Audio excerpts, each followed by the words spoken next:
Nothing in this program should be considered investment advice. It is for educational purposes only. Please hit pause and read this disclaimer in full. They recognize even if I do make these sacrifices, I'm 6, 7, 8 years where house prices, all they've seen is continue to go up because of these government policies.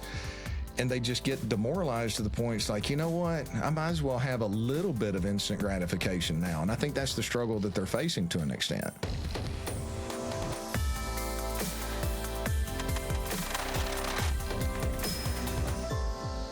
Hello, everyone. Welcome to this episode of Finance U, where we discuss all things financial, hopefully with a minimum of jargon so you can understand it better. I'm Chris Martinson, and today we are going to be discussing, well, poverty. We're going to have to talk about what that really means. Really incredible article by Professor Plum. That's Michael Green. Got to talk about the Santa Claus rally and also, of course, silver. And to do all of that with me today is Paul Kiker of Kiker Wealth Management. Paul, or should I say Grandpa, congratulations, Grandpa. Buddy. Thank you so much. Wow, what an amazing thing. So my daughter had her first child, little girl, yesterday. So I cried for the first 30 minutes. I hold her in my arms. If I'm not careful, I'll start crying again. It's the most amazing thing ever. And, you know, I thought it'd make me feel like ancient old, but not really.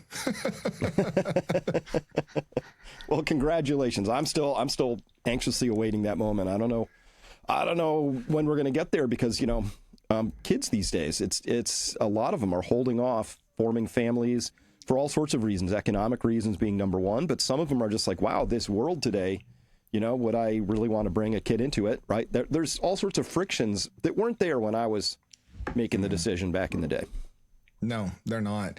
And my daughter, Katie, she's an anomaly from that standpoint. You know, having conversations with my oldest son and my nephew, which is the same age, just how challenging it is in the environment to find a good quality relationship that's focused on the long term, that's like-minded. And so it's tough. It's tough. And Katie's an anomaly to be 24, married already, and have her first child. So wow, it's a blessing. Yeah, it is a blessing. So let's get started. Let's talk about this, the Santa Claus rally. Let's start with that because that's an easy thing. December is the most likely month to be green. Here you can see 73% of the time it works every time. Yeah. But the Santa Claus rally is a thing, right? And I always understood that as it's kind of like one of those common knowledge things because everybody knows that stocks go up those last 2 weeks right around Christmas. And one of the reasons for that is that that's when Wall Street bonuses, that's when many cases hedge funds, when they calculate their 2 and 20, it's on the performance when you close the year out. So there's a big incentive to just spike everything towards the end there amongst the people who play on Wall Street. That's the Santa Claus rally. It's not typically because things are better or fundamentals have come into play. How have you experienced that over your career? No, it's a real thing. I mean, the only year that I can remember that we didn't get the Santa Claus rally, just off the top of my head, is 2019, because the market was kind of cratering into Christmas, and it was so unusual during 2019 that it really stood out. So it's real. It's something that you have to pay attention to when you're managing money. And even in this year, there's some positions that I'd like to unload that I want to defer those taxes into January. And So, you know, it's something that's real. It's something you have to pay attention to. It's tough to be really bearish right there towards the end of the year. And especially this year because value stocks have struggled. Dividend stocks have struggled. If you're not in just that passive investment or if you're large cap growth where you're focused on the top 10 stocks, you have real risk of getting fired by the C-suite if you're a money manager. So there's a lot of year-end chasing where people try to close that gap towards the end of the year, professional money managers that have their head on a chopping block and will either mirror the index or they'll carry extra risk in the month of December to the upside and be very careful to sell if just not sell going into the end of the year. So it's a real deal. It's something that influences our strategy when it comes into December. Yeah, well, it's a real thing, so you gotta pay attention to it. But you know, you and I have been struggling with this sort of gap between what stocks are allegedly saying, right, and what's happening over in the real economy, which we've noted in all kinds of things, trucking, freight, layoffs, restaurant traffic, Vegas traffic, on and on and on. There's a dozen things over there that say, wow, people are struggling, or the consumer is struggling. And we used to have a consumer economy, meaning if you could track what the consumer was up to. Usually, back in the day, Paul, all I had to track was real estate and vehicle sales as sort of big markers for where people were at in that story. And if those were falling off, probably all the rest of the details too. That's all fallen apart right now. Right. And yet nothing seems to matter. No, nothing seems to matter. And there was a period of time, in 27 years of doing this, I remember when there were normal economic cycles and the government didn't panic, print money to shower everybody with the ability to spend. So a lot of it just doesn't make sense right now. Well, and I've been reading a lot, even, big institutional managers are scratching their heads at this market going, none of this makes sense. The math just isn't mathing. I found a pretty good explanation for that in QTR's Fringe Finance, which is Chris Irons writing, the bull case is that nothing matters anymore. It's a good article. That is a good article. I actually had it to reference in case we needed it. So he makes a very good argument. Yeah, and he's just like us. He says, I expect nominal prices of everything to drift, maybe march higher as governments and central banks eventually capitulate to the obvious. Their only escape route from the irresponsible slow-motion debt disaster they engineered us to quietly, or recently not so quietly, brutalize the middle and lower classes through inflation. In other words, they're going to print. They're going to print. I agree. I actually haven't found anybody who disagrees with that fundamental thesis at this point. No, the thing is everybody understands at this point because they've been clear as to what they're going to do, and they're trying to be more proactive. I couldn't find the article for today, but from what I understand, the supplementary leverage ratio is being targeted or planned on being targeted by the Trump administration to allow the banks to carry more risk going into. It's basically the same thing that led into the 2007-2008 market crisis.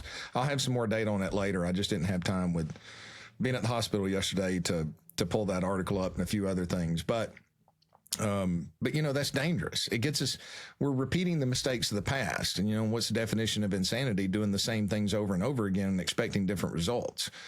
The best thing that can happen right now is the Fed raise rates to 20%. Okay, just raise them to 20.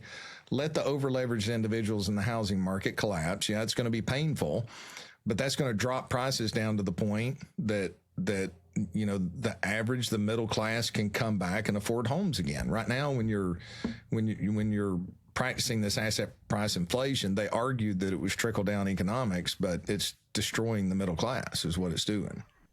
So it turns out that small businesses, which they're calling mom and pop businesses, hit a record as debts rise. So this just came out. Bankruptcies. Yeah. Yep. So again, it's the not even the barbell economy, not even the K-shaped economy, whatever you want to call it. Like one end is doing really, really well, but it's a tiny, tiny end. Remember, we talked about it, Paul. It really shocked me, but I've chased it down. 50% of all consumer spending now is coming from the top 10% of households, right? They don't care. Steaks are $30 a pound. You just sort of pay it and maybe grumble a little, but the top 10% is doing really well. And I predict after this next round of Fed printing, it'll be the top 5%.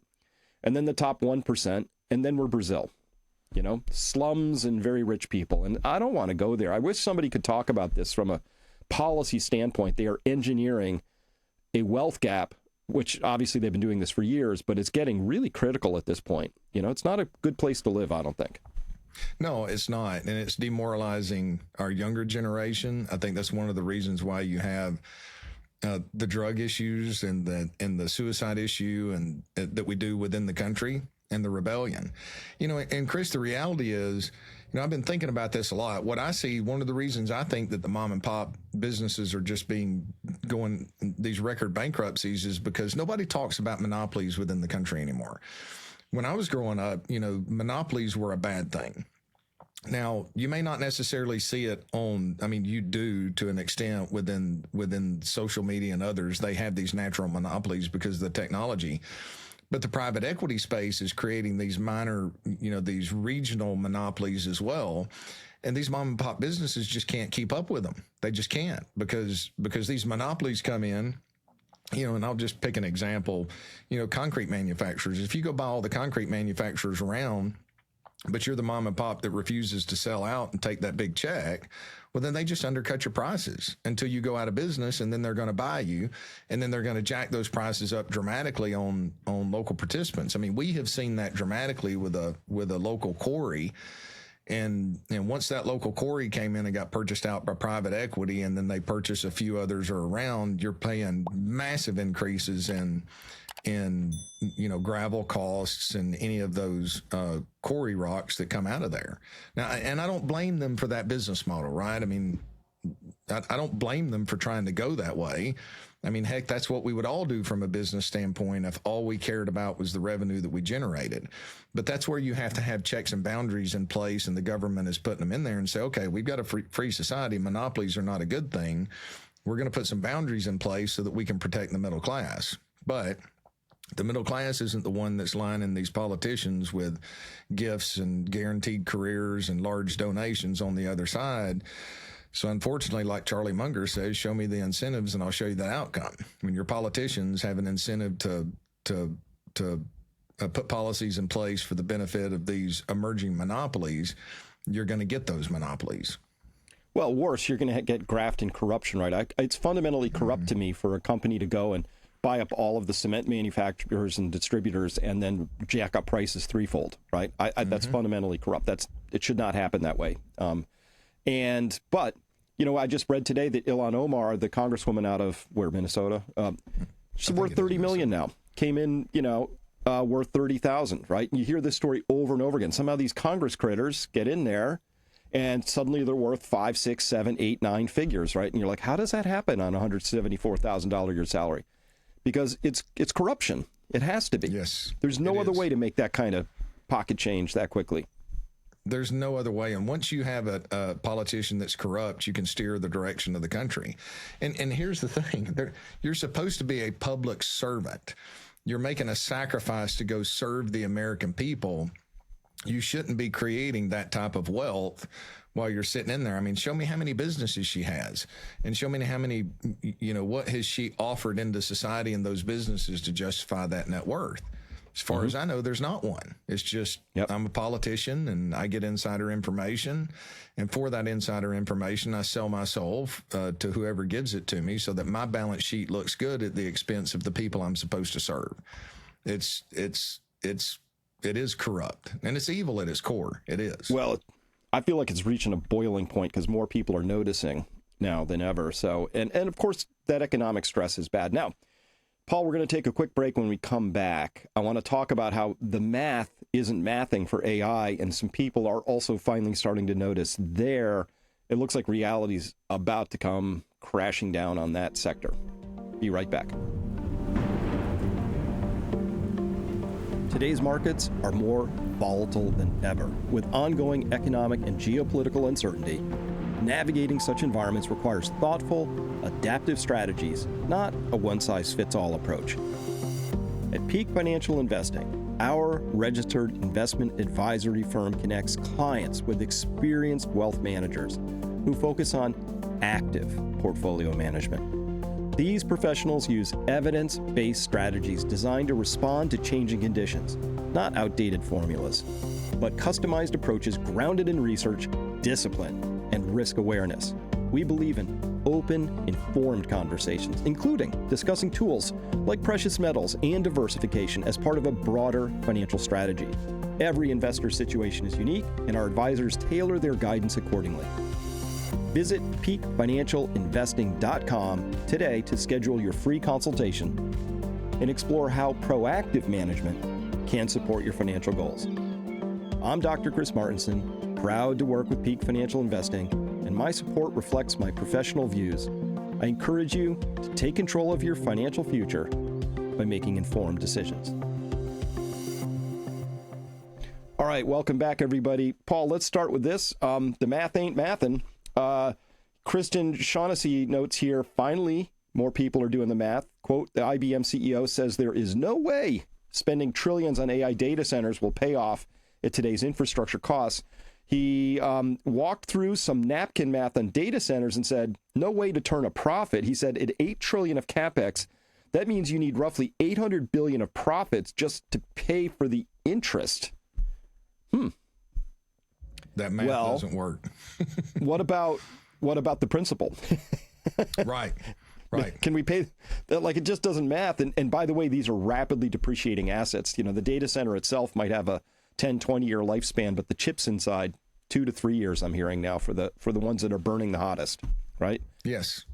Yeah, well, and I've heard basically a year and a half on the emergence of technology that you're behind the curve. So if you're having to make that reinvestment every year and a half that goes along with it, you're never going to get rid of that debt that you've accumulated. So now you're just paying this interest forever. At some point, you're going to run into a mathematical wall. And obviously the IBM CEO is calling that out right now. Sure. And there's a little reality sneaking in as well, because as I said, you know, I talked about that principle and all that component, but here, Microsoft lowers AI software sales quota, and of course, NVIDIA shares turn negative on that in the pre-market, and then next thing you know, the futures took a little tumble today at the time of this recording, but as we've noted, Paul, man, they're resilient. They take a tumble, and just these green needle bottoms, they just go straight back up again, right? Who's doing all that buying? Who is doing that, do you think? Well, that's a good question. I mean, from what I'm seeing in some of the data, it's just retail is going all in. I mean, at this point, it's YOLO. You only live once. You know, during COVID, it was buy your second house. You know, you never know if you're going to live long enough to experience it or not. So I think we finally reached the point where SoftBank, I have to go back and do a search on it again. In November, SoftBank, Peter Thiel, and somebody else sold all of their NVIDIA shares to the tunes of billions of dollars worth of NVIDIA. And it barely hits the market. But yet you've got retail that's just all giddy over the fact that hey, they found their lottery ticket at this point. So I really think they've finally created the environment where the average retail individual who doesn't take the time to think critically or do the math, they're just caught up in the euphoria that they're embracing leverage. And, you know, and I think we were talking about this before. I'll share this here real quick. Later comes out. I think this has something to do with it. So I'll have to go back and look at what the S&P is year to date. But later puts out U.S. margin debt jumped $52 billion in October to a record $1.2 trillion. Whoa. Okay, 1.2 trillion is such a large number. The average person doesn't really capture that. This is the 6th consecutive monthly increase. So look at this chart right here. Okay. Everybody started to go all in and let me make that a little bit larger. Everybody started to go all in 2021. Then we had that market peak.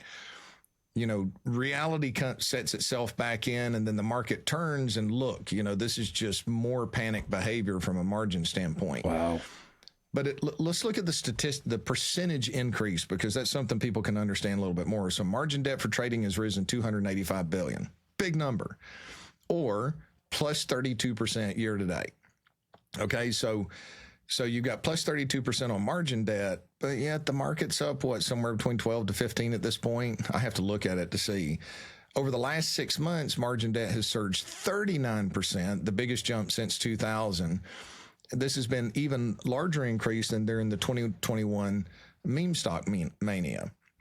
So I think you've just finally reached the point where the average person is just desperate enough. They're not patient. They don't understand historical economic cycles, and they don't realize this is the perfect environment for these big investors to offload their shares on these individuals while they're gaining margin.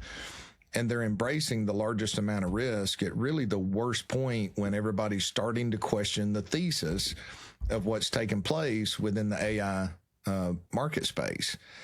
And then there's one other thing that was really good that I want to point out. While you're looking for that related, I was just trolling Reddit the other day, and there's one subreddit called Wall Street Bets, and these are just crazy like people. But I was looking at r/investing, which is supposed to be about investing, and this person had put up their portfolio and said they were doing really great. They were operating at 3.2x leverage, and they were kicking themselves because they should have bumped that to 5x leverage, right? And then all the people under there like discussing ways that you could do that. These are the kinds of people who are A, using that margin debt, B, if this is like 2000 again, they're just going to get their, you know what, handed to them on a platter when the downturn comes. They are. And these professional investors, right, even the ones that aren't immoral in their behavior, just understand these bigger cycles so that they're more patient. So they pay attention to valuations. They know that they don't tell you where the market top is, but there's a point that it reaches such an extreme that they're like, hey, we're going to take our profits out of here. We're going to build our war chest, as I call it. So I keep telling my oldest son, like, you're in real estate, build your war chest right now. Because if you have money available when everything comes apart, you're the anomaly, and that's an opportunity of a lifetime. Real wealth is not built at the peak of the cycle. Real wealth is built at the bottom of the cycle, but you got to have money available to do it. So yeah. Hey, and then one thing that I wanted to share here, because this is relevant, just to put into perspective. So Samantha LeDuc points this out. You know, great example of the $0 club play that topped in October. So when Zoom was $600-ish a share in 2020, it had $20 million in income. Now Zoom is $87 with $2 billion in income. Okay, so you look at this, their revenue has increased from 20 million to 20 billion. She's responding to Kevin Malone here, from 20 million to 2 billion. But the stock went from 550-ish to 87-ish here. So the market just got ahead of itself in the actual impact and where that was going to be. And once reality set in, that money went somewhere else. But there was a lot of retail bag holders that are like, hey, I'm a holder. But institutions took that mania as an opportunity to sell and go somewhere else. Well, and as a passive income investor, you got just absolutely taken advantage of in that situation, right? Because you're just dollar cost averaging, you're putting X amount in per month, per week, whatever your cadence is into your 401k or what your vehicle is. And at any rate, it goes into the market, right? And so then that goes over to maybe a big S&P ETF. The ETF is just like, well, we got 500 companies. Zoom is one of them. In it goes, right? And guess what? That money went in and it came back out again. So somebody paid for that, and passive people are paying for that. Now, that's just how it works, right? And I feel bad watching these companies ring those piggy banks over and over again. You know, they come in, they have no earnings or poor earnings, or, you know, they've got this, like, I think the Zoom thing we understand because suddenly everybody's working from home, and the thesis was, wow, they're just going to be raking it in because they're the only realistic alternative for having meetings virtually, right? Well, guess what? That's a competable space, and competition showed up, and here we are. That's how it always goes. And it was true. Look, 20 million to 2 billion, like, that's a huge business growth over that period of time. I was reluctant to use Zoom prior to COVID just because I valued that face-to-face relationship aspect now. But now that I've learned it, it doesn't matter to me if it's Zoom or it's face-to-face because I have learned to utilize it. So it's obviously embedded in the society, but the stock price cratered. That's not what investors were expecting to occur. Yep. But that's what's happened. It happened in the internet bubble to Cisco and all the other stocks. Even Amazon back in the year 2000 didn't see its price high again until 2011 or 2012 based off of memory. I could be off a year there. But this is just the continual common mistake that investors continue to make if they don't have a strategy. And most people don't have a strategy because they've been marketed passive investing as the way to do it. And the only strategy in passive is just throw a bunch of money on the wall and hope it sticks. And we've been in an environment where we have seen the ultimate strengths of that approach without the weaknesses. We're getting ready to transition, I believe, I don't know exactly when, we're getting ready to transition into a period where we shift from the strengths of that strategy into the weakness. And what most investors don't understand, and this is why I get so frustrated when people are chasing performance, is past performance can give you an indication of the strengths and weaknesses of a strategy, but it doesn't predict what it's going to do in the future. Okay. And so many people think that's going to happen. They extrapolate what happened in the past and they predict it in the future. But one thing about Wall Street, whether it's value investing or growth investing, once you get on that top level in performance standpoint, you might as well mark your time that somebody else is going to replace you because different strategies perform better in different environments. And once everybody gets into one strategy, that's the point where something else is going to merge, because that big ball of money, once it sees something that looks a little bit more attractive, shifts over there. And those that don't have a strategy to make those adaptations just end up being completely frustrated investors over time. And my concern about where we are now, many of them are going to have massive disappointment in what their retirement looks like because of their expectation that this passive pass is going to continue for the next 10 to 15 years. And I do not believe that it's going to. It's just math. Well, to take the other side of that, it's possible that what the stock market with its ebullient resilience is actually signaling is the Venezuela effect, which is, look, we all know the Fed's going to print. And when they do, that money's going to have to go somewhere. And it's probably going to go, where's it going to go? It's probably going to go into stocks again, right? Even though we've lost the plot line, because now suddenly the whole plot seems to be number goes up, right? And my financial assets are doing well, but the plot was supposed to be that we're a nation of people. We care for each other as we would care for ourselves, that we have some sense of we're in this together, as a whole tribe, and that it's really about making sure that your young people are incentivized, back to the Munger quote, to start families so that we have the next generation coming along in good shape, not demoralized, not depressed, not on drugs, not checked out on video games, but that they're in the game, right? I mean, now that you're a grandfather, I mean, this whole legacy thing, the older I get, the more I realized that dollar chasing thing I did as a young man, I look at it now and I'm like, oh, that wasn't the point. It's not the point. Yes. But I feel like it's become the whole point of our markets at this point, because they don't seem to care they don't care that underneath, structurally, this is a stupid, expensive country to do business in. Underneath all of this, we have more rules and regulations. Even if we wanted to get more copper out of the ground, good luck getting that past the regulators. I mean, on and on, right? Yeah. It's just like the larger story can't just be about your financial assets always going up in price. But I feel like that's kind of what it's mostly become. I think that's the focus of the Fed. I really wish somebody would just bang on them and say, hey, you're destroying the younger generation here. Care to explain your behaviors and how this pencils out? But they can't see it. They can't see it because unless you've walked in somebody else's shoes, you really don't understand what they've been through. Now, there's two things I want to bring up. One, which is something I've thought about for a while, but another thing is I can't disagree with you that if they just continue to print, that maybe the S&P 500 just continues to drift higher. But we've already seen maximum opportunity for somebody that can adapt, right? So there has been an adaptation with this realization and the fact that, hey, they may just continue to print at this point if they can keep this thing going. But what has gold done? Gold's outperformed the S&P 500 now over the past 30 years based on the data.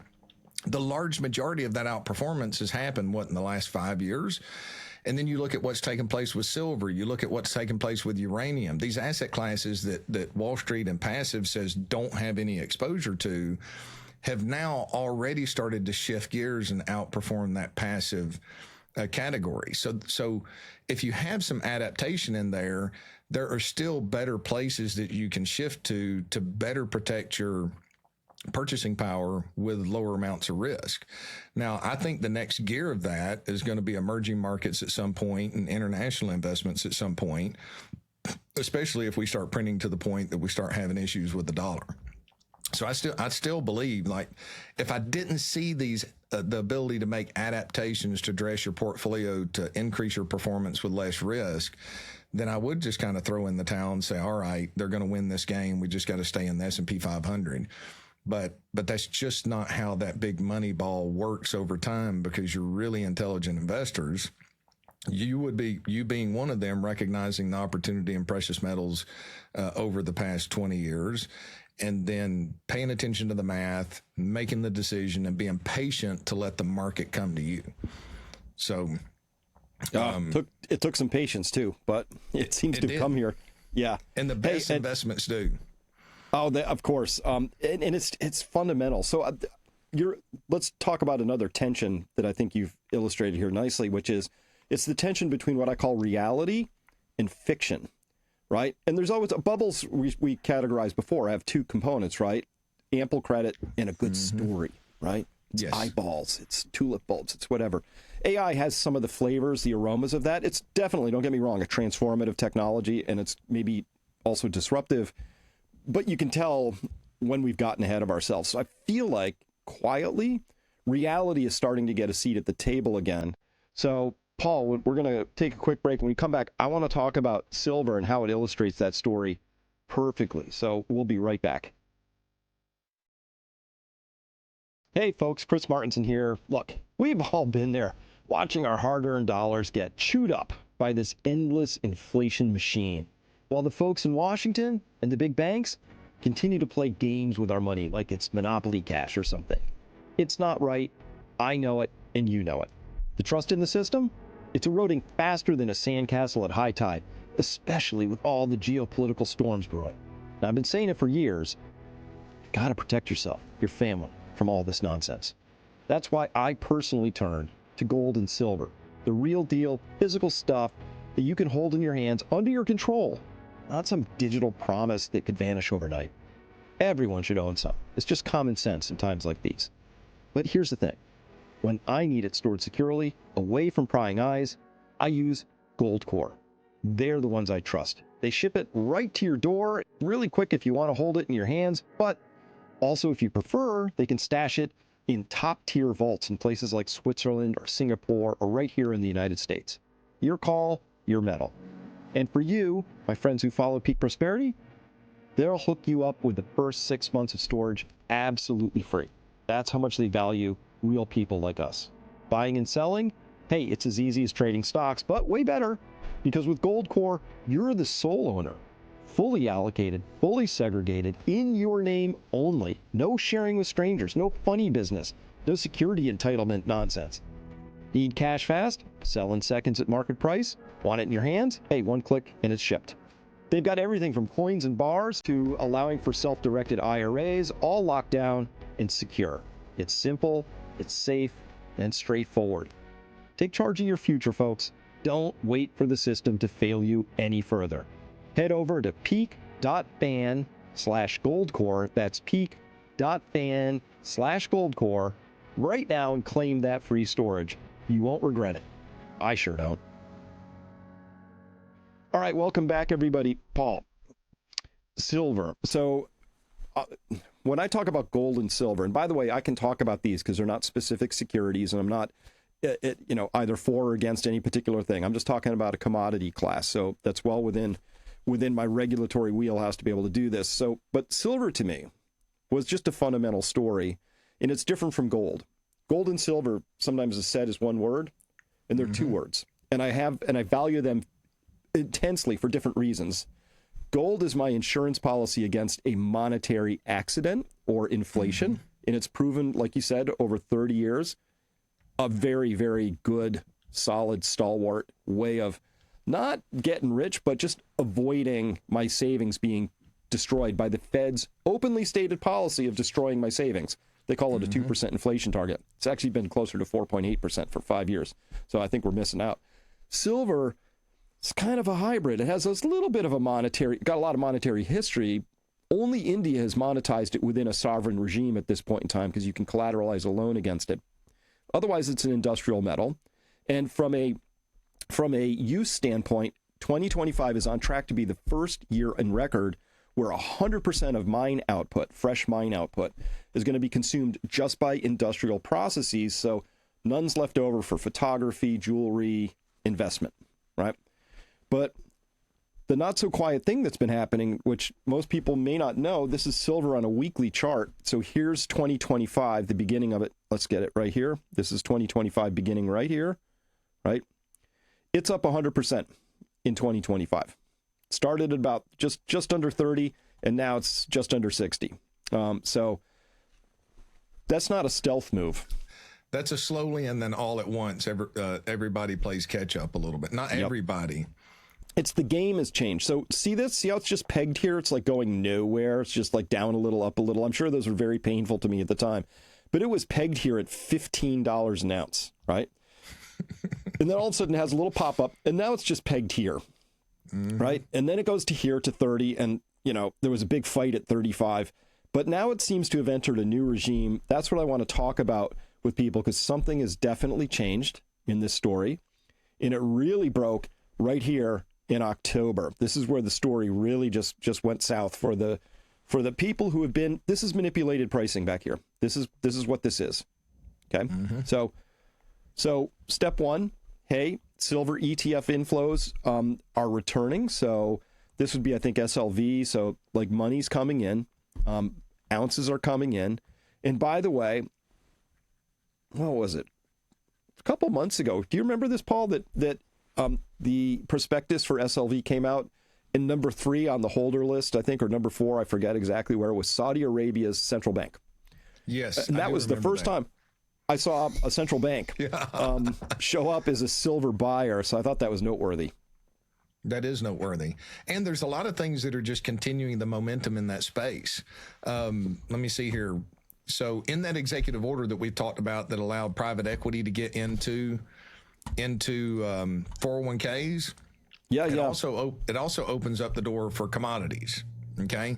So let me share this. And this is something that I want to share with people out there. And I'm just adding on it from a momentum standpoint. So Certuity has got, insights from September the 3rd of 2025. So if anybody wants to go read this, I'm not going to highlight the whole thing.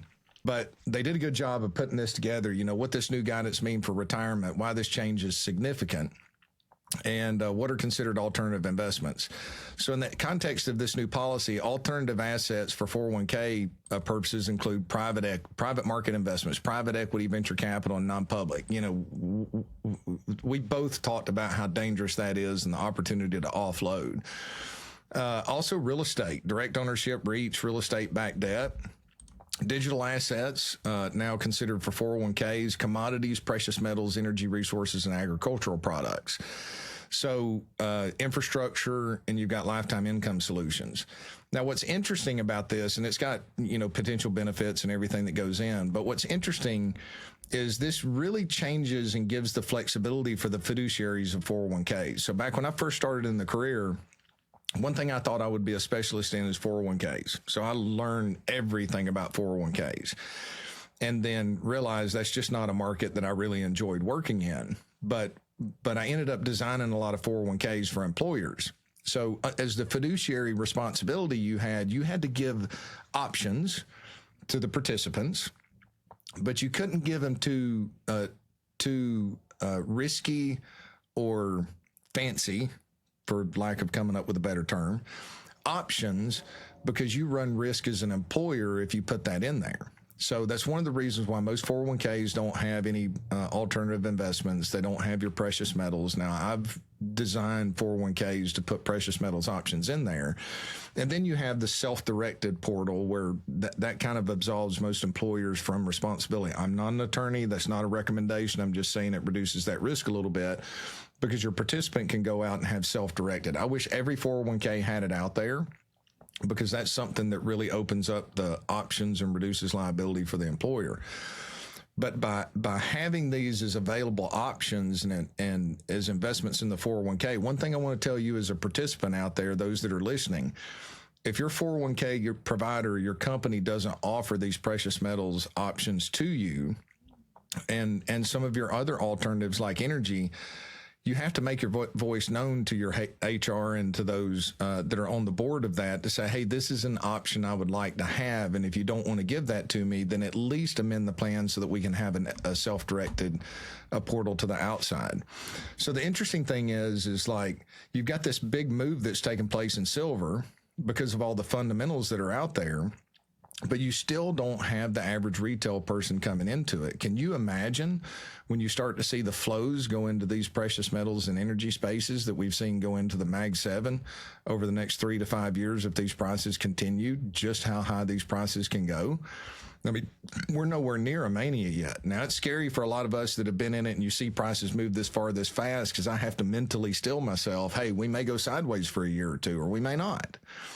But the reality is the market is starting to realize, more people are starting to realize the fundamental story behind metals. And going back to that the country of India, Chris, that's a big deal that they're going to allow silver to be used as collateral 10-1 against gold. I mean, if I'm an Indian bank and I can buy silver for $60 or $70 or $80 or $100 an ounce, and I can loan it at 400, you're effectively allowing the printing of that money. So that's incentivizing their individuals. And now that we have this available within 401ks, if enough participants say, I want this option, it may be an ETF or a mutual fund, but now that opens it up for other individuals to be able to slowly start putting money in that direction. And that big ball of money, with as much as they printed, means that prices can probably go a lot higher and be a lot more volatile than anybody anticipates they will be in the years ahead. Yeah. Yeah. And by the way, it used to be, Paul, that, there were gold bugs. It was crackpot. It was fringe, at least in the West, right? Bloomberg was beating on us, CNBC. There was just it was denigrated for years.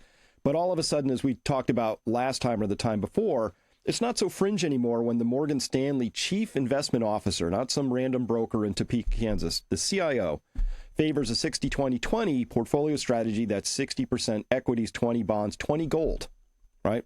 So this isn't silver per se, which we're sort of our topic, but this is a big shift.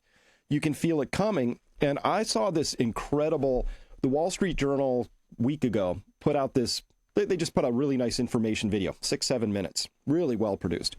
And they went to Singapore. And because they're like, wow, there's people wanting to store their gold in Singapore, let's go check it out. They're talking with this really well-heeled guy, and the facility, Paul, was intense. It was so modern and had just monster, like 40-foot ceilings and just racks everywhere. That one facility, they mentioned, has the capability to store 10,000 tons of silver, which is, I don't know, 1.6 billion or something. Now, in the scheme of billionaires and millionaires and centimillionaires, that top 1%, it's not a lot of money on a percentage basis. So that one facility, Paul, could hold 41% of yearly mine output. There's probably more than one facility in Singapore. Yeah, and there's one in the UAE, and they've got one in Saudi Arabia. And Russia's building a strategic reserve. This is happening off around the world. And so that's part of what I want to talk about is silver is not, it used to just be a London, New York story. London giving you physical delivery, New York providing the paper base to sort of offset hedge and keep that all corralled and contained. So New York and London had a pricing power monopoly on this market for decades. That's what's breaking down right now. And I think that's people should be alert to that. And just to show, like I've showed this before, but this just drives me nuts. If you wanted to buy silver, and if you just owned it during New York open hours, right? So that's when all the pricing power gets set. So that's basically from 8 until 4 o'clock, right? Yeah, if you owned it just from 8 to 4, it turns out starting in 1970, your silver actually is only worth, it looks like 15 cents an ounce. Wow. It's just lost everything. But if you held it outside of those hours, what's called the overnight hours, so you own it from 4:01 till 8 in the morning the next day, your silver is now worth $331 an ounce. So the rest of the world buys it and we sell it. That's been the whole game. And so this is really important. So we're recording this here on December 3rd. I just want to point this out.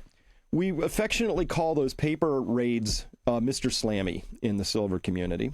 And Mr. Slammy shows up.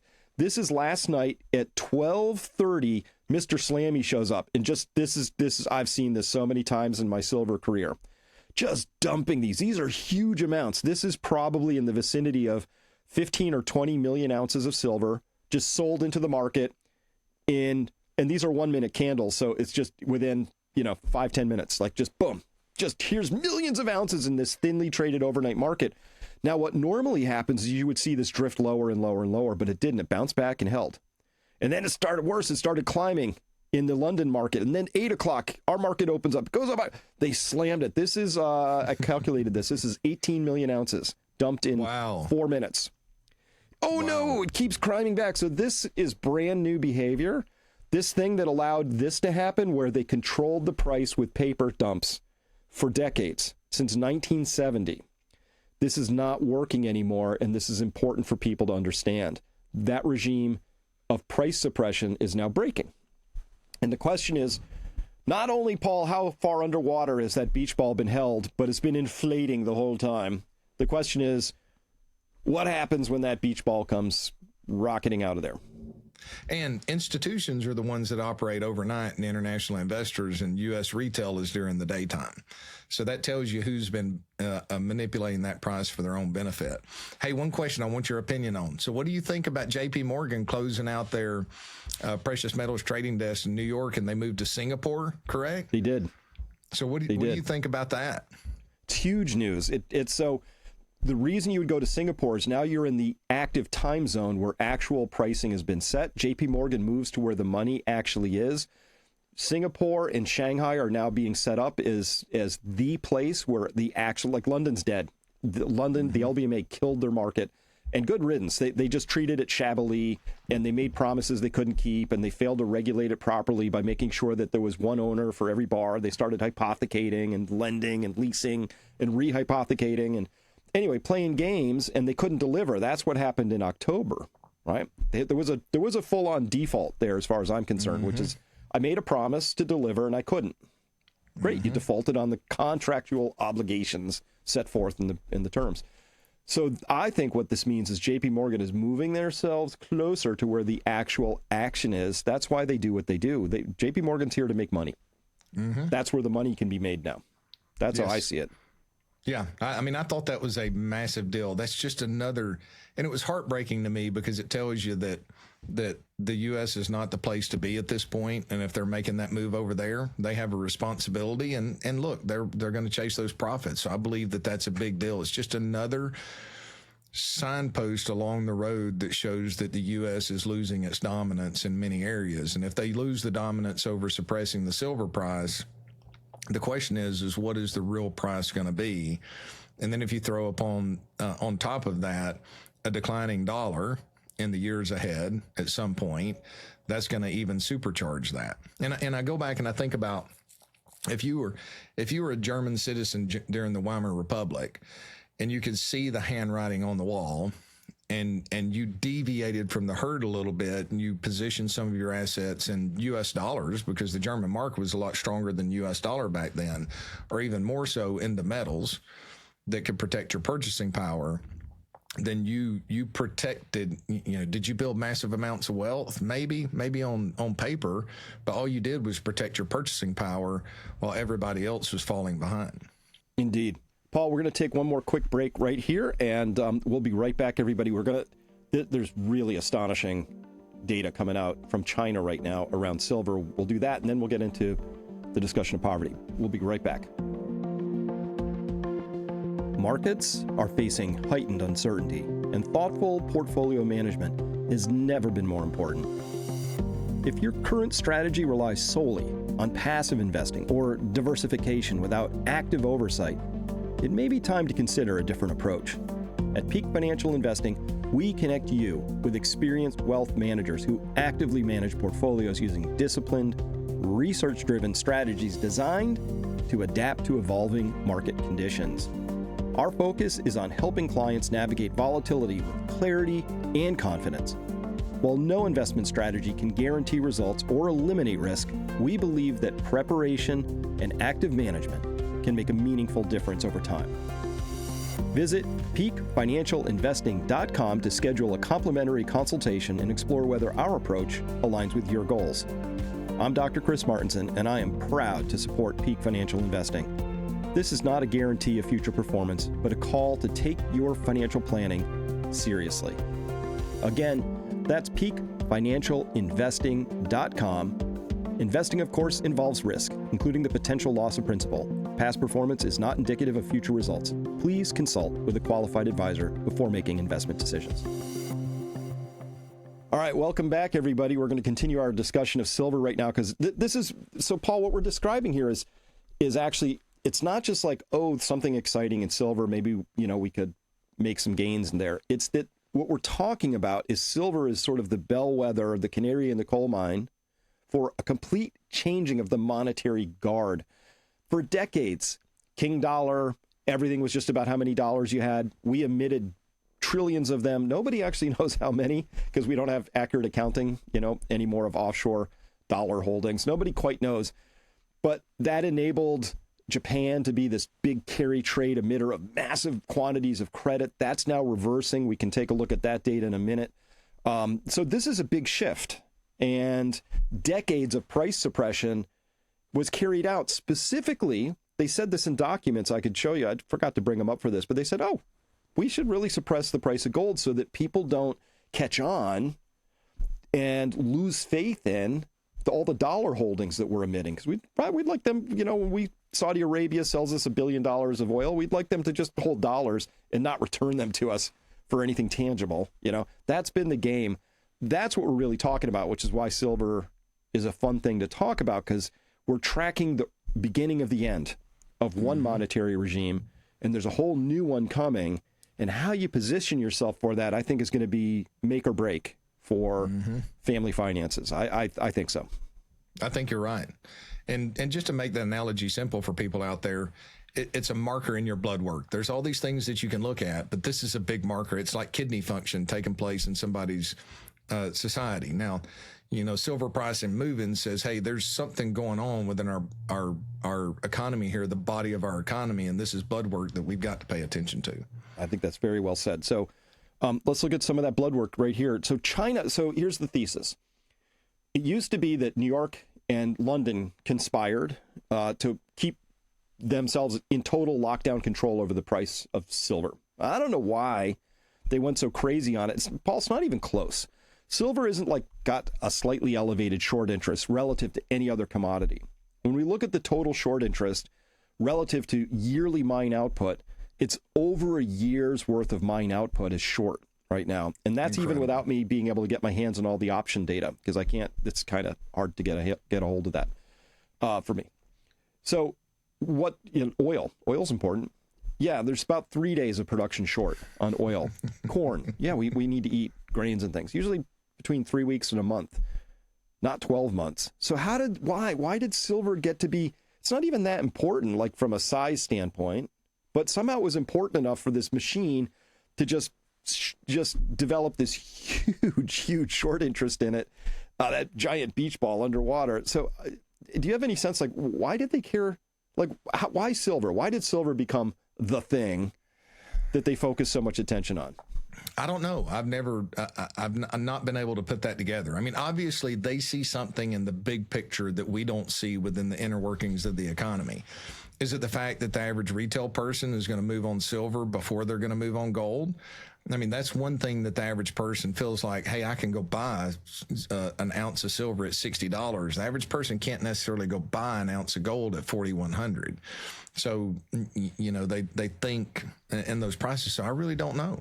I don't know. It's obviously important from a long-term standpoint that there's something they see that we don't. Well, the game could continue as long as they didn't lose or fumble the ball, lose their grip on physical pricing, because that's the Achilles tendon in this whole thing, the Achilles heel. On that front, this is the latest data every morning by Xiaojin on X. Goes out of his way to tell us what's in the SHFE vaults and the SGE silver vaults combined. Woo!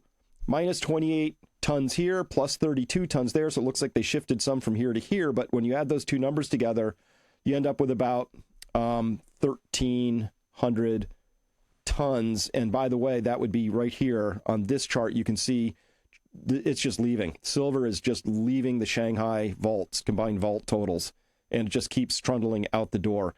It can't go to zero. They have a working interest that they're going to need to maintain. But I could imagine, based on this is private individuals. So as we've discussed, Chinese are savers. Typically 30% of income is saved. Real estate, no bueno. That's tanking on them hard. So that's not a safe place. Not really big into equities, but maybe they'll catch the bug. But they are buying gold and silver, and they're taking it home. And I would also expect some industrial concerns are I'd like it too. I have a year's worth of solar panel production. Tell you what, let me just get the silver in my personal warehouse so I can plan for the next year of output. I think that's what's happening here. But yeah, we're running out of physical stuff. And Mr. Slammy just keeps thinking he can dump some paper contracts. It's all going to pencil out, and it's getting volatile. And I expect it's going to break upwards pretty hard at some point. And then I have a question. Do they just let the price do what it's going to do because, oops, they fumbled? Or 2008 style, do the big banks go crying to the regulators and the government and say, this is unfair. we like to make money all those years, but it's unfair that we would lose money now. So in typical banker form, heads we win, tails you lose. Did they go and get the rules changed? You know? Well, you would think so. I mean, that's been the behavior that's taken place in the past because the politicians have been able to bail them out at the expense of the American taxpayer. So the big question is, will the governments utilize that, them getting into that position as an opportunity to let the banks collapse and roll out a central bank digital currency or of some point and wrestle that power away from the banking system? Mm-hmm. I've heard people argue that that's a possibility. I doubt it, though, at this point, because if they're not willing to let us just have a normal garden variety recession and they're willing to destroy future generations with debt for the fact of keeping us from having a normal recession, it's highly unlikely that they're going to let these banks collapse, and they'll probably use our funds to step in and bail them out. I'm not going to... Land of the free. Home of the brave. Land of the free. Yeah. Land of the... Oh, there's all kinds of thoughts that came to mind right there, but they had a couple of expletives tied, so I'll let that go by. Well, I don't know if this next segment's going to help much because we got... So, you know, we do talk finance and things financial, but to me, there's not a crisp boundary before you sort of become philosophical, because I believe that money should just be this commodity. It's a medium of exchange, so that the rest of what we need to do, which is lead rich, productive lives, add value, you know, grow older, become wise, mature, watch our children have grandchildren, you know, that's the point. And I feel like our money system has become about something else, and it's almost become the point. And so that's why I think, you know, I'm really distraught, Paul, watching the number of kids, and that's anybody under 30 for me these days, who are demoralized. They just feel like they have no entrance, no foothold, no way to get started in this. And I've watched a really astonishing process where people my age and above almost viciously attacking young people for their failings when, truthfully, my generation failed to leave behind a better world. And everybody can throw their hands up and say, oh, Paul, it wasn't me personally. But truthfully, we're responsible for what our generation does. Every generation has its own sort of thing that you have to say, well, that kind of happened on our watch. So is it nobody's fault that we self-enriched our generation at the expense of the next generations? And maybe we should have that conversation. So that's where it gets a little philosophical. I'm sure I've already annoyed some people. Maybe a few people clicked off, you know, this podcast, but I think we should have the conversation. I think we should too. And it's very important because we all have responsibility in the degradation of our society. Because the only thing that has to take place for evil to reign is for good men and women to stand by and say nothing, right? If we care more about being liked than we do about standing up for morality, truth, and justice, then we're participating in the degradation of our society. Now, to be fair, I know the baby boomers get picked on a lot at this point. I work with a lot of them just don't know what to do, right? Like, I mean, the political process is outside of their control, and they would, but they may not be gifted with the ability to stand up and public speak in front of others, so they just don't know what to do. But having conversations about it and loving the truth enough to embrace the reality and really say, okay, maybe they're right that I'm here because I've had the wind at my sails through my entire generation. Let me really go have conversation with the younger generation and find out exactly what it is that they're facing and try to put myself in their shoes so that I can understand their complaints. Because it's one thing if they're just complaining, right? It's another thing if your drug addiction rates are going through the roof. Okay, so has the war on drugs worked? I mean, obviously not. There's more addiction now than we've ever seen. Why are suicide rates going up? Why is the younger generation not able to purchase homes, right? There's all of these fruits of what that are being produced that are causing the demoralization of the younger generation. But it takes really setting down our pride and listening instead of thinking we know the answer and you can do the same things we do. Economies are evolving and adapting, and I think that would make a big difference, just having those conversations and actually listening. I completely agree, because demoralization is an important word. It's not depression. Totally different concept, right? And demoralization is a psycho-spiritual crisis when your cognitive map is not aligning with reality. So if you're a tiger, your cognitive map is I'm supposed to be out stalking prey. And if your reality is iron bars in an 8x10 cell, it can lead to, what we call demoralization. Same thing. Kids are like, oh, you have to just work hard, get good grades, and it'll all sort of pencil out. That's the mental map. And they're out here looking at reality going, it doesn't track at all anymore. And so that's why I want to talk about this, because Professor Plum, Michael Green, Professor Plum is his X handle. And he put out this thing called My Life is a Lie. And it came out on November 23rd. Paul, you raised my attention to it. It's got 3,345 hearts and likes, and got a lot of traction. And because he broke down in here that the poverty line he's defining it or redefining it, is actually 140,000 per household. People are like, what? And so he actually was on CNN defending this, and he said 140K doesn't mean you're literally poor. It's really the threshold at which you can cover all of the expenses without government assistance and start saving. So if you can't save, you can't ever get ahead, and you're only one paycheck away from disaster. So poor is sort of that threshold poverty line. Poverty is that threshold line where if you're above it, you have some buffer in your life. And if you're below it, man, you are one accident, whether self-imposed or random, away from ruin.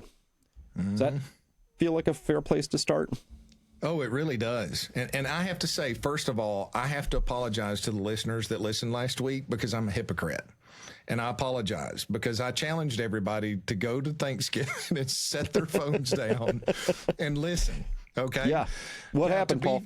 To be fair, I did that through the whole day, and we're fellowshipping with the whole family until later that afternoon. My father-in-law and my brother-in-law's dad, they're 82 and 86, like to watch pro ball. Now, there's no temptation for me. I love high school football and I love college football, but pro ball I struggle with. So I pull it up and I see that Michael Green's posted that letter. So I'm reading it. And it just clicked for me. I've not been able to to explain as clearly as he did in that article why families are struggling so much. So I get into this debate, with my father-in-law and my brother-in-law's father, if I'll keep that up in there. And it turns into quite the debate. And in their recollection, we get into this same debate that's taking place. They're like, well, they're just spending, the younger generation spending too much on Starbucks. That's a ridiculous number that he came up with. And he also points out in that article that for most baby boomers, their inflation experience is 1 to 2% a year, if I remember correctly, 1 to 3%, but the younger generation somewhere between 12 to 14. The inflation is not evenly distributed. So this starts like an hour conversation that's a great debate. And my father-in-law, for example, he's like, well, I was paying $2,000 a month back in the mid-1990s for my health insurance. And I'm like, oh, no, you weren't. So, but at this point, my brother-in-law gets up. He says, you're not going to win this argument with them. And I said, I'm going to win this argument because I'm right. And so Grok was awesome, because Super Grok, you can go pull up all the government statistics of what health insurance costs and everything were from that point back there. And they just could not see it until we debated for an hour to an hour and 15 minutes about the topic. And I take them back out of, recency bias. We have a tendency today to with the revenue that we've had over this period of time, to go back and think similar numbers.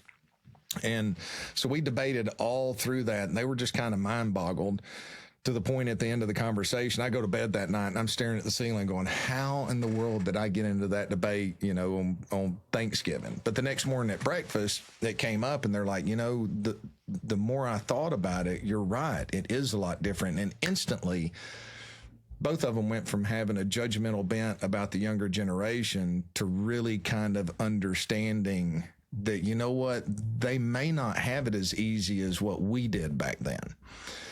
And, so look, I'm the hypocrite. I challenged everybody and I broke that. I apologize. The fruit of it was a really good debate, to talk about. And it also led into conversations with the 20 to 26 year olds within our family about, they actually felt heard about how hard things were. So we had some conversations around it of like, yeah, I probably don't need to be going to Starbucks and spending as much money as I am. And we broke that down per month. You know, one of them was spending like $70, $80. I'm like, look, that's $900 to $1,000 a year. And I know that doesn't feel like it makes a big difference, but if you're paying attention to the little things, it adds up. You know, but we added up to about $5,000 a year in savings that they could make, but that still wasn't enough for them to get in a situation to make a huge impact. You know, $5,000 a year for a 20% down payment on what's the median home right now is 400 and something. Is it 400 and something now? So even a 10% down payment, you're talking 5 years, which is really the only budget they had in there. And I think that's where that demoralization comes from. They recognize, even if I do make these sacrifices, I'm 6, 7, 8 years where house prices, all they've seen is continue to go up because of these government policies. And they just get demoralized to the point it's like, you know what, I might as well have a little bit of instant gratification now. And I think that's the struggle that they're facing to an extent. Well, and part of it's just sort of a checking out, which is like if the system you feel is, if as soon as you detect the card game is rigged against you, the only rational thing to do is to not play the card game. Right. Right. Subconsciously, we make that decision without even consciously making it. Mm-hmm. So if I could, again, I would direct people to read it. It's good. I pulled a couple snippets from this. So there's the link for it down there, but you can find it. Michael Green, Part 1, My Life is a Lie. It'll Google right up. And he said, quote, you know, in just a snippet, he said, but there was one number I had somehow never interrogated, one number that I'd simply accepted the way a child accepts gravity, the poverty line. I don't know why it seemed apolitical, an actuarial fact calculated by serious people in government offices, a line someone drew decades ago that we used to define who's poor, who's middle class, who deserves help. It was infrastructure, it was invisible, unquestioned, foundational. And this week, while trying to understand why the middle class feels poorer each year despite healthy GDP growth and low unemployment, I came across a sentence buried in a research paper. The U.S. poverty line is calculated as 3 times the cost of a minimum food diet in 1963, adjusted for inflation. I read it again. 3 times the minimum food budget. I felt sick. That's a really terrible way to define poverty because so much has changed from there to now. So this is the person who came up with that was somebody named Orshansky. And he said here, quote, Orshansky's food times 3 formula was crude, but as a crisis threshold, a measure of too little. It roughly corresponded to reality. A family spending 1/3 of its income on food would spend the other 2/3 on everything else. And those proportions more or less worked in 1963, right? Below that line, you were in genuine crisis. Above it, you had a fighting chance. But everything changed between 63 and 2024. Duh. Housing costs exploded. Healthcare became the largest household expense for many families. Employer coverage shrank while deductibles grew. Childcare became a market, and that market became ruinously expensive. College went from affordable to crippling. Transportation costs rose as cities sprawled and public transit withered under government neglect. Boom.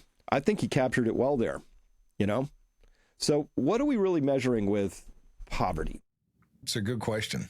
I mean, I've been wondering, Paul, what do people do when you find out that as a 16-year-old driver in Georgia, your beginning accident-free, lowest possible auto insurance payment is $500 a month? Mm-hmm. Yeah. So what's poverty? Well, you have a car. I guess you're not that poor, but it's like, but if I want to not be poor, I guess I need a car because I'm going to have to get to work because we don't have public transit or whatever the story is. And the minimum entrance fee for that, beater cars now are $10K, right? Mm-hmm. $500 a month. So, all right, great. So now I'm at $16,000 of after-tax income just so I can have a car, and that doesn't even include putting gas in it. Mm-hmm. And that's liability only, not full coverage. So that if you do have an accident in that car, it covers the other vehicle. It doesn't cover your car.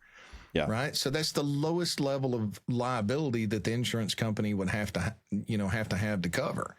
Full coverage is even worse. Yep. So, you know, what we're seeing families do is they're having to make a choice to carry catastrophic risk on the other side of that because they're either covering that they can't afford to cover, but then then they're trying to go to their jobs and their child's not going to have the opportunity to do a lot of the after school programs especially, in a lot of your small schools, if you play basketball, for example, they rotate in a lot of cases. 1 week you've got the girls that practice right after school and the boys practice at, 5:30 or 6 o'clock. How are they going to get back and forth over there? And how are they going to be able to go get a job? It's just closing opportunities for those families who are not earning enough to be able to meet that minimum requirement. And if they go without the insurance, now you're running these greater risks that put you further and further and further behind. Like the likelihood of reaching escape velocity for most families right now is minimal, if not near impossible. Well, it is. So what he did for me in this was he just said, look, we've been talking about poverty as if it's this static thing, and it was based on food, right? But this is the real math of survival. Another snippet from his article, again, Michael Green's article. He says here, quote, the official poverty line for that family of four in 2024 is $31,200, which, by the way, that would be my health insurance plus maybe a car. Nothing else. Yeah. Like no food, no electricity, none of that. He said the median household income is roughly $80,000. So we've been told implicitly that a family earning $80,000 is doing fine, safely above poverty, solidly middle class, perhaps comfortable. But if Orshansky's crisis threshold were calculated today using her own methodology, that $80,000 family would be living in deep poverty. And this is on average. I'm sure you could do fine in certain rural locations, but 70% of people live in cities, or maybe even more. Quote, I wanted to see what would happen if I ignored the official stats and simply calculated the cost of existing. I built a basic needs budget for a family of four, 2 earners, 2 kids, no vacations, no Netflix, no luxury, just participation tickets, as he called them, required to hold a job and raise kids in 2024 using nationally conservative national average data. Childcare, if you have 2 people earning so you can get to that $80,000 threshold, childcare is going to consume $32,000 of that. Housing, $23,000, food, $14,000, transportation, $14,000, healthcare, $10,000, other essentials, $21,000, required net income, $118,000. Add federal, state FICA taxes of roughly $18,500, and you're required at a gross income of about $136,000. So, wow. And so this is national conservative national average data. So people started, they hated this. Like, you don't have to pay that much for childcare and all this and that. But the truth is, it's really expensive to live these days. Everybody knows that, right? Yeah, and it is. That's what the younger generation is saying. Hey, they're raising the white flags up. And the extent to which the older generation is just peering down with a little bit of condescension, if not condemnation, like, oh, you're just not tough enough, Buttercup. Mm-hmm. It's like, you got to understand, this is not the world we grew up in. That's not where I started that's not how I started my life, even remotely. No, it's not. And that's not even counting any savings in there whatsoever. I mean, and that's for a family of 4. And we wonder why families are choosing not to have more kids, and then the debt. I mean, yeah, it's great to do away with Netflix, for example. Okay, let's make all of those sacrifices. But how many conversations are you missing in the opportunity you're effectively, and now this is just an example, don't pick me too far apart, but conversations at the workplace, somebody's talking about Landman, and I know that's not on Netflix, but somebody's talking about Landman, and you have no conversation because you're making that sacrifice just to make ends meet and try to save a little bit. And I was blown away by the vitriol that he received over X and that's out there. People just coming in and just absolutely trying to pick apart all these numbers, and they're missing the whole point. The whole point is this starts the conversation. Even if it's off just a little bit one way or another in some of the numbers that we said, doesn't mean he's wrong. He got right to the heart of the matter to start a national conversation and family conversations about the reality that our younger generations are facing. I mean, it's really what it boils down to. I agree with that, yeah. A good man leaves an inheritance to his children's children. Okay, so when I was younger, I thought, wow, if I'm a good man, I'll accumulate enough money to where not only can I leave an inheritance to my kids, but it'll be an inheritance to my children's children. Well, after 27 years of being in this industry, and watching the prosperity gospel take place within the church, it's all about money, right? It's like if you accumulate enough money, you're a good person because you leave an inheritance to your children's children. But so many things with the Bible, it's we don't really get the big picture as to what it's trying to tell us. From what I've seen in money, a lot of times somebody that accumulates enough money to leave an inheritance to their children's children absolutely doesn't build the character and responsibility within those kids that they can take that and utilize it in the manner that needs to be done so that they can carry it down to that other generation. What I'm thinking now, especially more after reading that, it's more than just money. It's a society that lays a foundation to where that our children's children have an opportunity to climb that ladder and maintain the standard of living that we were able to live in our passing if they make the right moral and character decisions to be there. Yeah, if they don't have the moral and they can't control their impulses, they can squander that wealth away. But we have to leave a society and an economy that is a foundation that ultimately is a greater inheritance to our grandchildren than any amount of money that we can give them. It has to be, discipline and teaching and morality and character so that they can thrive, have the mental strength to thrive in times of chaos. That's a more important inheritance than just a whole bunch of money that we can throw down at them without all of the other things that they need to thrive in an economy that they can thrive in.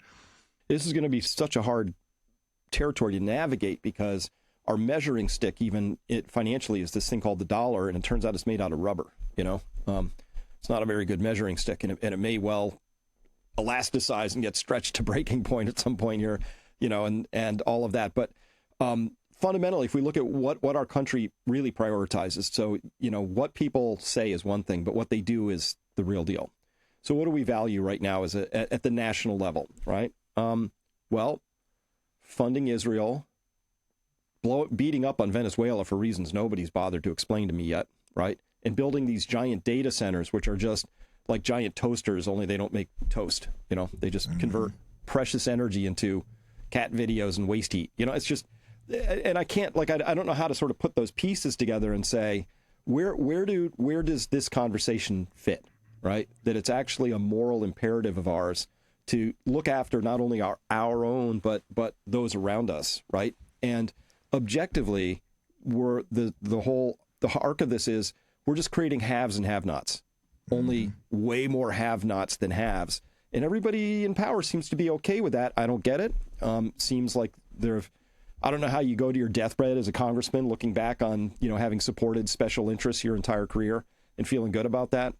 I don't either. I don't get it. I think the first thing we've got to do is get back to honest money. And we have to have the rule of law that there's not rules for thee, but not for me. Okay. Exactly. It doesn't matter where you are in society. If you break the rules, then you should suffer the consequences. I think we should have absolute transparency on any finances that go into corporate, into the politicians.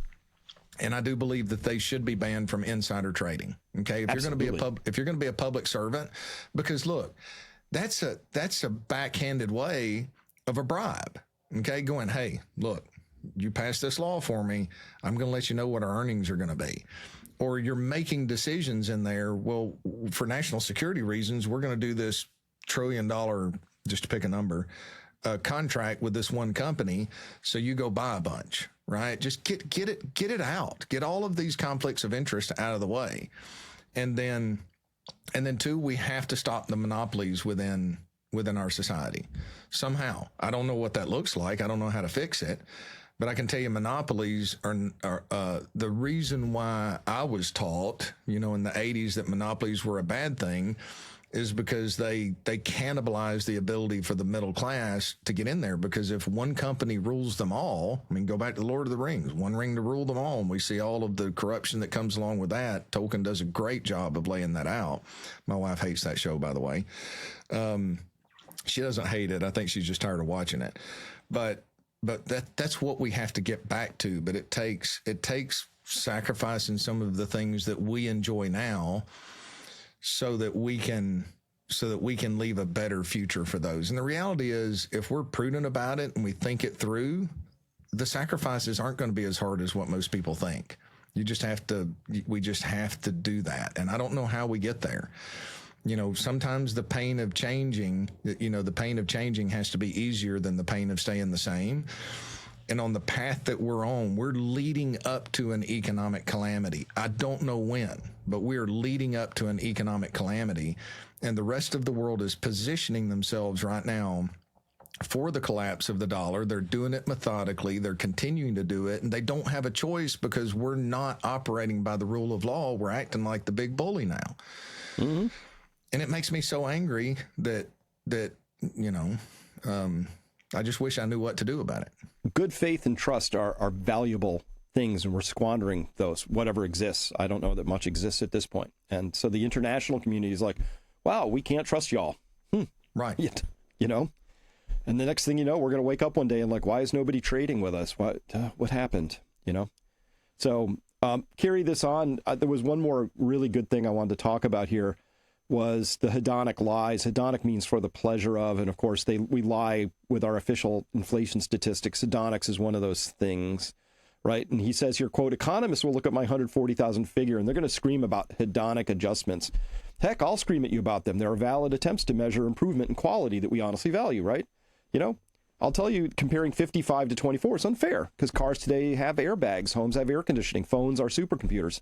I'll argue because the quality of the good improved, the real price dropped, in a sense, the real price. He said, I would be making a category area because we're not calculating the price of luxury, we are calculating the price of participation. To function in 1955 society, to have a job, call a doctor, be a citizen, you needed a telephone line. That participation ticket cost $5 a month. Adjusted for inflation, that'd be $58 today. But you cannot run a household in 2024 on a $58 landline. To function today, to factor authenticate your bank account, to answer work emails, to check your child's school portal, which is digital only now, you need a smartphone plan and a home broadband. So the cost of that participation ticket is $200, not $58. So I think that was a great point, that like you can't just sort of say, oh, why don't you just do away with Starbucks and get a landline? You can't. Well, you could do away with the Starbucks, but you can't do away with the landline, concept here. It just doesn't work out. And so he added all that up and said, it turns out there's this thing called the income cliff. And so he took it from a family of 4 in New Jersey. But if you're at $35,000, the family is struggling, he says here, but the state provides a floor for you. They qualify for Medicaid, that's free health care. You receive SNAP and food stamps. You receive heavy child care subsidies. The deficits are real, but they're capped. And then at $45,000, though, you run into the health care trap. So the family earns a $10,000 raise. Good news. No, at this level, they lose their Medicaid eligibility, and suddenly they got an income gain of $10,000, but the expense increase of $10,500. Net result, they're poorer than before.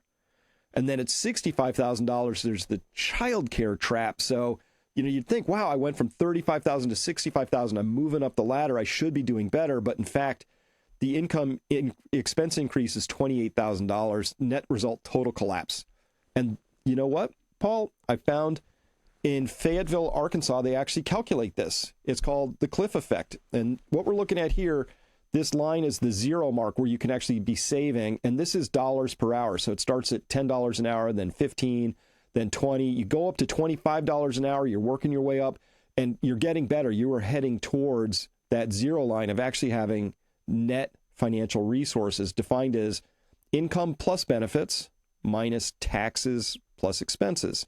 So you have a certain income, the state or federal government provides benefits, but then of course you're taxed and you have expenses to subtract from those. So that's your net financial resource. So look at this, you're trundling up, you get to 25, oh no, you move to $27 an hour and you fall down this cliff and you are back just as bad off as you were back here at $10. So that's the cliff. And so guess what happens? People start to approach that cliff, and if they can't jump all the way to here, they'll often say, I can't afford a raise. I mean, how crazy is that? I can't afford a raise. Yeah, it's crazy. And I just calculated at $40 an hour, it looks like you hit that zero line. That's $83,200 a year. Yep. And and that's heartbreaking. Like that's Fayetteville, Arkansas. Of course, it'll be a little different somewhere else, but that's yeah. Yeah, I'd love to know what that number is in San Francisco. Could you Double imagine? it. Just triple double it, maybe.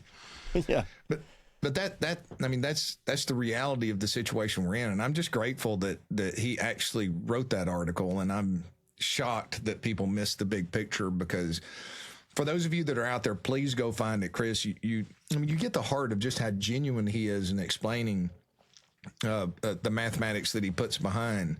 So I would encourage everybody to take the time to read it, and read it 2 or 3 times. And it may open up a lot of conversations with people that you have the opportunity to mentor, family members that maybe you can understand what they're struggling with just a little bit more, and maybe help to understand the reason why the demoralization causes them to just make mad emotional decisions in the short run, and live a little bit more for instant gratification instead of where they're going to be in the future. It's just, they're in a vice. They're in a vice. And look, what do you do? One thing that we should do to solve that is get rid of the cliff. I mean, look, I'm not, we've got to fix this in society. So how do you fix it? You can't rip the Band-Aid all at once, but have a scale to where you slowly lose those, so that line's a little straighter up. And then that incentivizes people to work a little bit harder, to maybe be a little more diligent at work.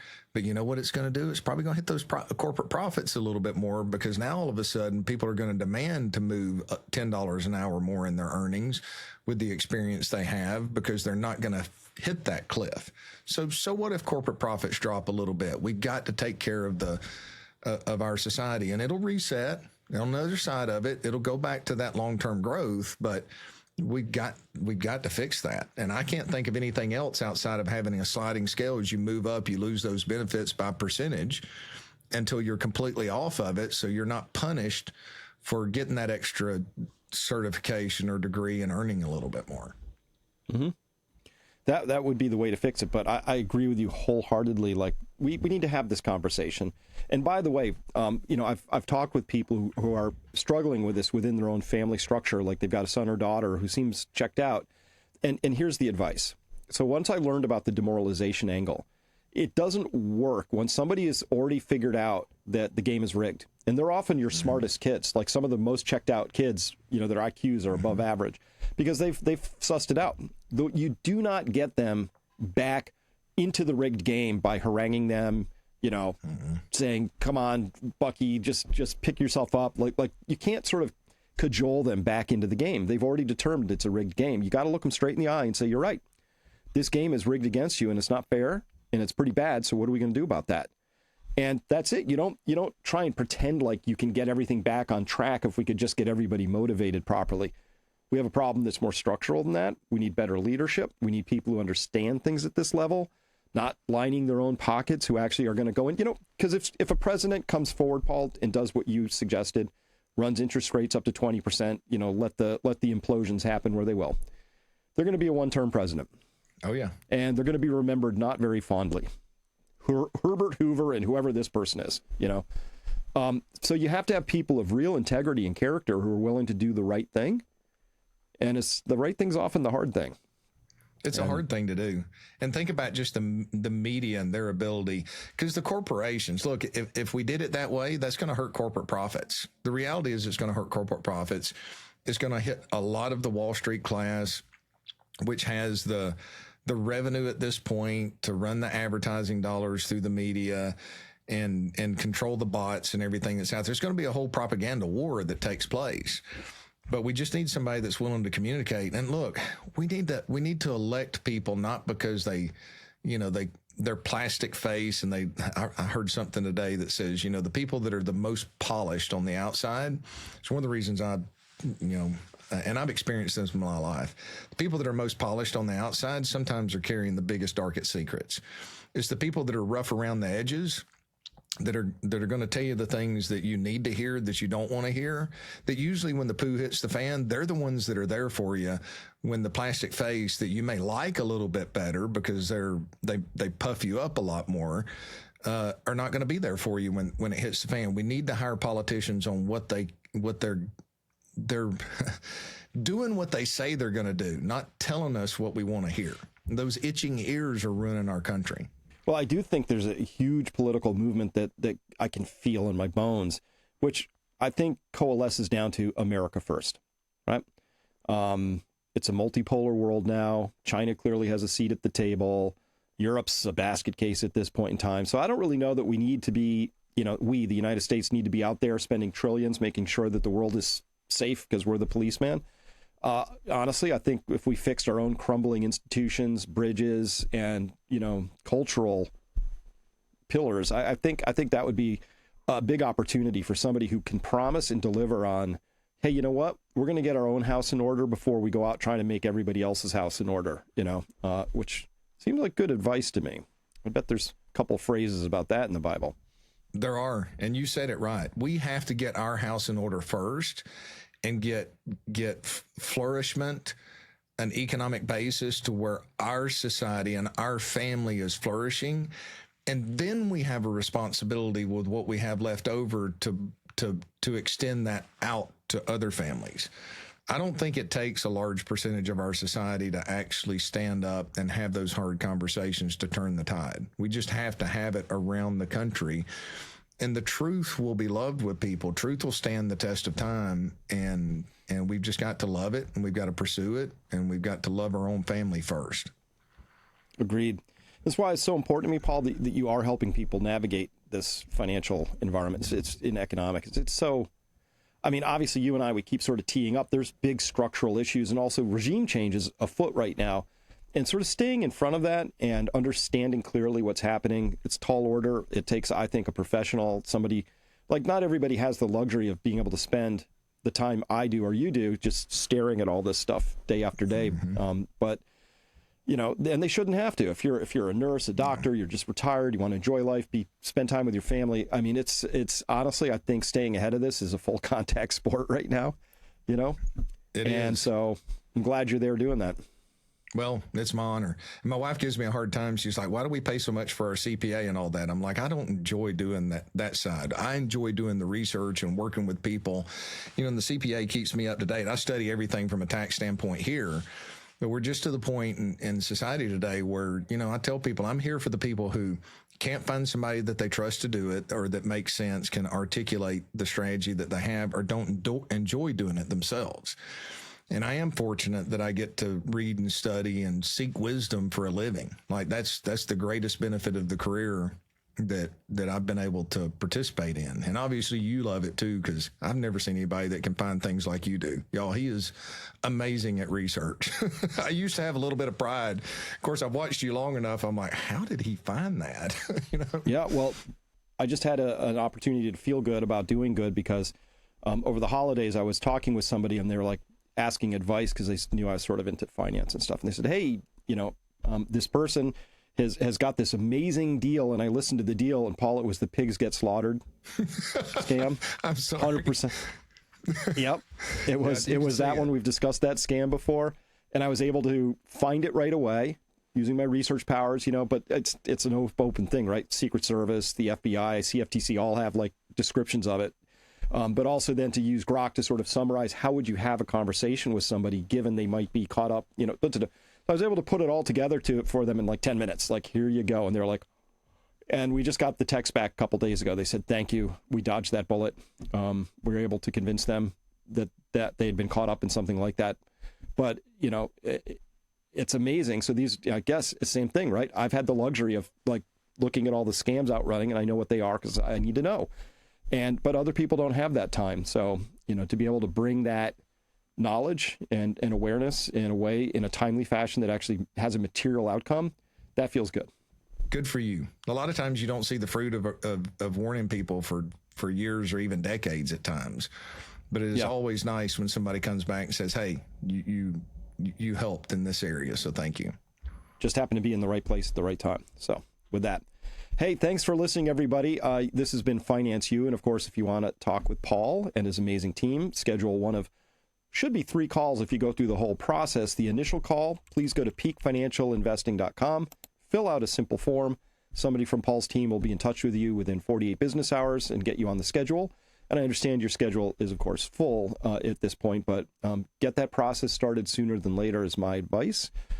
because it's a great process. Whether you end up working with Paul and his team or not, you will get a lot out of going through the process because they put time and effort into every individual client contact to make sure that your individual situation is understood. And, well, you've got your investor plan poster over your head. You need, everybody needs a plan. Yep. Yeah, everybody needs a plan. Emotions, and I think keeping them in place. But it's an honor. We do put a lot of effort into it, and our thesis is: look, it doesn't matter whether we do business together or not. I mean, if it's appropriate, then obviously, we'll look at that.